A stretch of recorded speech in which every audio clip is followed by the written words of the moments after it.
Kamusta, mga ka-space? Narinig nyo na ba ang tungkol sa Three Eye Atlas?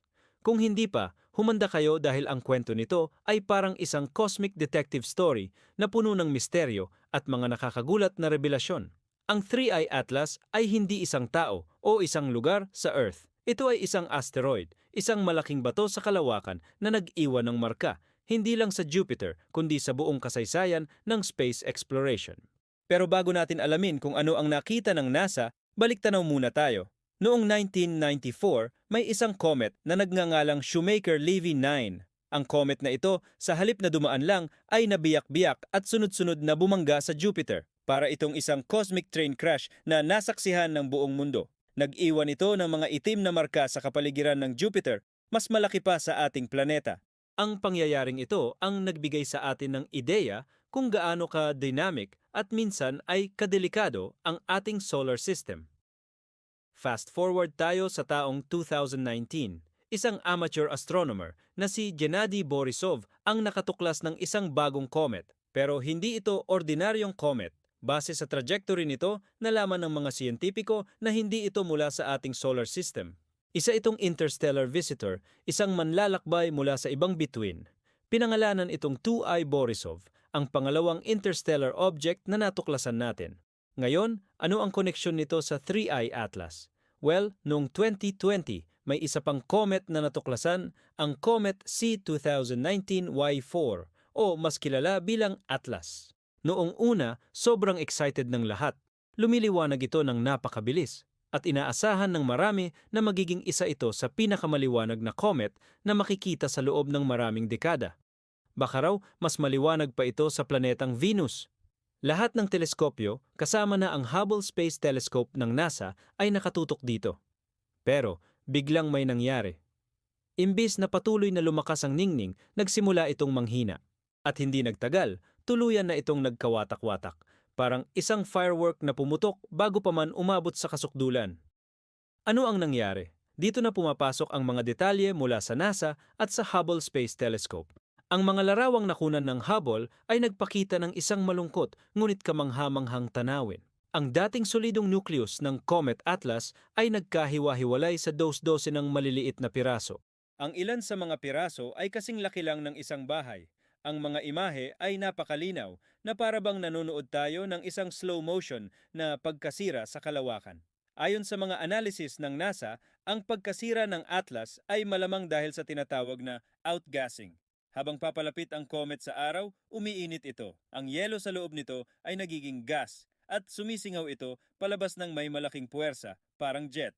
Kung hindi pantay ang pagsingaw na ito, maaari nitong paikutin ang comet. Sa kaso ng Atlas, posibleng umikot ito ng sobrang bilis kaya't hindi na kinaya ng centrifugal force ang istruktura nito.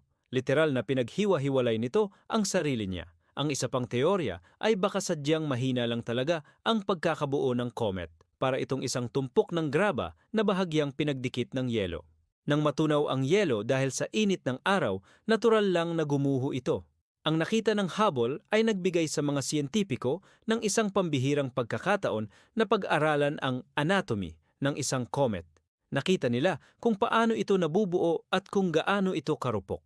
Ngayon, ano ang kinalaman ng 3I sa pangalan? Ang totoo, wala talagang opisyal na 3I Atlas sa astronomical catalogs. Malamang, ito ay isang pagkalito o kombinasyon ng iba't ibang pangalan. Ang 3I ay maaaring tumukoy sa isang survey o isang designation, pero ang comet mismo ay kilala bilang Comet Atlas. Ang mahalaga ay ang kwento sa likod nito. Ang pagkasira ng Comet Atlas ay isang paalala na ang mga comets ay hindi lang magagandang tanawin sa gabi. Sila ay mga primordial relics o mga sinaunang labi mula sa pagbuo ng ating solar system, 4.5 bilyong taon na ang nakalipas. Ang pag-aaral sa kanila ay parang pagbubukas ng isang time capsule. Sinasabi sa atin ng kanilang komposisyon na karamihan ay yelo at alikabok kung ano ang mga materyales na bumuo sa mga planeta kasama na ang ating Earth. Ang mga obserbasyon ng NASA sa Atlas ay nagbigay ng mahahalagang datos. Halimbawa, nalaman nila na ang iba't ibang piraso ay nagsimulang maghiwalay sa iba't ibang araw. May isang grupo ng piraso na humiwalay noong April 20, 2020 at isa pa noong April 23. Ipinapakita nito na ang proseso ng pagkasira ay hindi isang biglaang pagsabog, kundi isang unti-unting pagguho.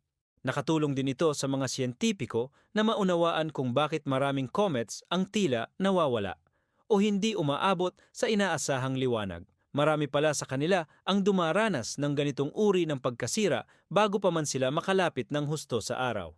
Ang Atlas ay isang perpektong case study. Nahuli ito ng Hubble in the act. Ika nga, ang mga piraso ng nasirang Atlas ay nagpatuloy sa kanilang paglalakbay.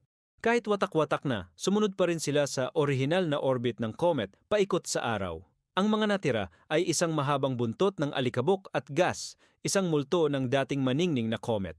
Ang kwento ng Comet Atlas na na-document ng NASA ay isang testamento sa ating kakayahang mag-obserba ng mga kaganapan sa kalawakan ng may hindi kapanipaniwalang detalye. Mula sa isang amateur discovery hanggang sa high-resolution images ng Hubble, ipinapakita nito ang ganda ng kolaborasyon sa siyensya.